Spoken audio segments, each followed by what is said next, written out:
ಆಗೋ ಈಗೋ ಮಾಡಿ ನಾನು ಬಂದು ಫ್ಲೈಟಲ್ಲಿ ಕೂತ್ಕೊಂಡೆ. ಅಲ್ಲಿಂದ 10 ಮಿನಿಟ್ಸ್ ಸೇಫ್ಟಿ ಇನ್ಸ್ಟ್ರಕ್ಷನ್ಸ್ ಕೊಟ್ಟು ಏರ್ಪೋರ್ಟ್ ಎಲ್ಲ ಒಂದು ರೌಂಡ್ ಹಾಕಿ ಅಲ್ಲಿಂದ ನಮ್ಮ ಫ್ಲೈಟು ಟೇಕ್ ರೆಡಿ ಆಯಿತು. ಟೇಕ್ ರೆಡಿ ಆಗ್ತಾ ಇದ್ದಾಗ 300 km/h ಸ್ಪೀಡಲ್ಲಿ ಹೋಗ್ತಾ ಇತ್ತು.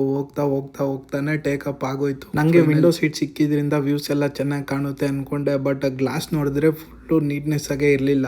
ನಾನು ಇರಲಿ ಅನ್ಕೊಂಡು ಬ್ಯಾಂಗ್ಳೂರ್ ನೈಟ್ ಟೈಮ್ ವ್ಯೂಸ್ನ ನಾನು ನೋಡ್ತಾ ಇದ್ದೆ, ಎಂಜಾಯ್ ಮಾಡ್ತೀನಿ.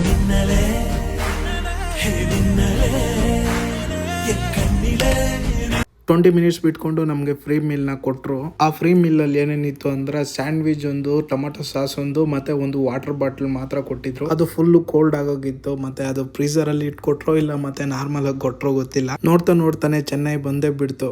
ಮೇಲೆಯಿಂದ ಚೆನ್ನೈ ಸಿಟಿ ಸೂಪರ್ ಆಗಿ ಕಾಣ್ತಿತ್ತು. ಬಟ್ ಸನ್ರೈಸ್ ಆಗಲಿಲ್ಲ ಇನ್ನು. ನಾನು ಹೋಗಿರೋ ಟೈಮು ಅಲ್ಲಿ ಫುಲ್ಲು ಕ್ಲೌಡಿ ವೆದರ್ ಇತ್ತು. ಸೊ ಸನ್ ಇನ್ನೂ ಆಚೆ ಬಂದಿರಲಿಲ್ಲ. ನಮ್ಮ ಪೈಲಟು ಡೈರೆಕ್ಟ್ ಸಮುದ್ರ ಮೇಲೇ ಕರ್ಕೊಬಂದುಬಿಟ್ರು. ಬೀಚ್ ವ್ಯೂ ಮಾತ್ರ ಅಲ್ಟಿಮೇಟ್ ಆಗಿತ್ತು ಮಾರ್ನಿಂಗ್ಗೆ. ಮತ್ತು ಅದೇ ಥರ ರೈನ್ ಕೂಡ ಅದೇ ಥರ ಇತ್ತು. ಹಾಗೆ ನೋಡ್ತಾನೆ ನಮ್ಮ ಫ್ಲೈಟು ಲ್ಯಾಂಡ್ ಆಗೋಕ್ಕೆ ಟರ್ಮಿನಲ್ 4ಗೆ ಬಂದೇ ಬಿಡ್ತು. ನಾನು Bangalore to Chennai by bus or ಟ್ರೈನಲ್ಲಿ ಬಂದರೆ ಆಲ್ಮೋಸ್ಟ್ 6 to 7 hours ಆಗುತ್ತೆ. ಅದೇ ಫ್ಲೈಟಲ್ಲಿ ಬಂದರೆ 38 to 40 ಮಿನಿಟ್ಸಲ್ಲಿ ನಾವು ಆಲ್ಮೋಸ್ಟ್ ಚೆನ್ನೈ ರೀಚ್ ಆಗಿಬಿಟ್ಟು ಅಲ್ಲಿ ರೀಚ್ ಆಗಿದ ತಕ್ಷಣವೇ ಫುಲ್ಲು ಹಾಟ್ ವೆದರು ಸ್ಟಾರ್ಟ್ ಆಯಿತು. ಅಲ್ಲಿ ಮಳೆ ಬೀಳ್ತಾ ಇದ್ರೂ ಫುಲ್ಲು ಹಾಟಾಗೇ ಇರ್ತೈತೆ.